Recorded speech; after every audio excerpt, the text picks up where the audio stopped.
इस्लामाबाद वफाकी हुकूमत ने 6 सितंबर को आम तातील का ऐलान कर दिया। वफाकी हुकूमत की जानिब से 6 सितंबर को ईद मिलादुन्नबी सल्लल्लाहु अलैहि वसल्लम के मौका पर मुल्क भर में आम तातील का ऐलान किया गया। काबीना डिवीजन ने 12 रबीउल अव्वल को आम तातील का नोटिफिकेशन भी जारी कर दिया है।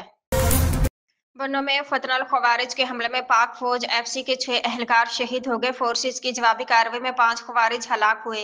आईएसपीआर ने जारी बयान में बताया कि बन्नो में फतनल खवारिज के दहशतगर्दों ने एफसी हेडक्वार्टर पर हमला किया। सिक्योरिटी फोर्सेज की मौसर कार्रवाई में 5 खवारिज हलाक हुए। पाक फौज और एफसी के 6 एहलकारों ने बहादुरी से लड़ते हुए जाम शहादत नोश किया। वज़ीर-ए-आज़म के सियासी मशीर राना सनाउल्लाह ने दावा किया कि मुल्क में तसलसल का फैसला हो गया जो मजीद 5 या 10 साल के लिए होगा। ये बात उन्होंने ARY न्यूज़ के प्रोग्राम खबर में एक सवाल के जवाब में कही। उनका कहना था कि हमें तो इस बात पर पहले भी कोई शक व शुबा नहीं था। उन्होंने बताया कि इस सिलसिले में मरे में बड़ों के दरमियान अहम बैठक हुई है जिसमें यह फैसला किया गया। बहरहाल जो भी होगा आइन के मुताबिक होगा। कुछ लोगों को इस पर शक था लेकिन हमें इसका पहले से ही इल्म था।